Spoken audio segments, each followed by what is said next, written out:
తిరుపతి జిల్లా కలెక్టర్ పసుపు చొక్కా వేసుకుని చంద్రబాబు కోసం పనిచేస్తున్నారని కేంద్ర మాజీ మంత్రి డాక్టర్ చింతా మోహన్ మండిపడ్డారు. తిరుపతి మున్సిపల్ కార్పొరేషన్ కార్యాలయం ఎదుట కాంగ్రెస్ పార్టీ ఆధ్వర్యంలో ఆయన నిరసనకు దిగారు.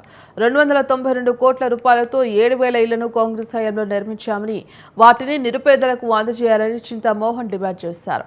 కూటమి నాయకుల పాపాలు మితిమీరిపోయాయని, వాటి ప్రక్షాళన చేసుకోవడం కోసం ప్రయాగ్రాజ్కి వెళ్తున్నారని విమర్శించారు.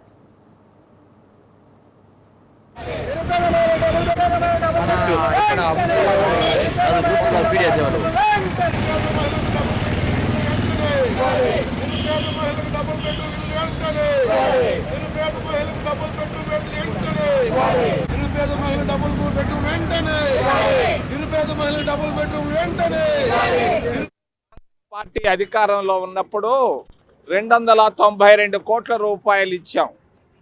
7,008 మంది మహిళలకు, నిరుపేద మహిళలకు, ఒక్కొక్క నిరుపేద మహిళకు 4 లక్షల రూపాయలు ఇవ్వడం జరిగింది. ఎందుకు? 2 బెడ్రూముల ఇళ్ళు కట్టించేదానికి.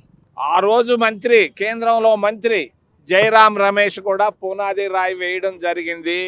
మన్మోహన్ సింగ్ చేతుల మీదగానే, ప్రధానమంత్రి చేతుల మీదగానే 292 కోట్ల రూపాయలు ప్రభుత్వానికి ఫిబ్రవరి 2014లో ఇవ్వడం జరిగింది. ఈ డబ్బు ఎక్కడ పోయింది? ఎవరు తీసుకున్నారు? దేనికి ఉపయోగించారు?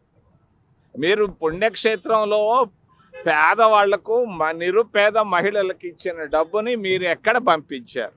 ఎందుకు ఆపేశారు? ఇది పెద్ద పాపం. చంద్రబాబు నాయుడు గారు నిన్న పెళ్లికి వచ్చారు, చిన్న బిడ్డను ఎత్తుకొని అందరికీ చూపించిపోయారు. దానివల్ల ప్రయోజనం లేదు. చిన్న బిడ్డల తల్లులు ఉన్నారు, 7,008 మంది నిరుపేదలు. వాళ్ళ ఇళ్ళు వెంటనే శాంక్షన్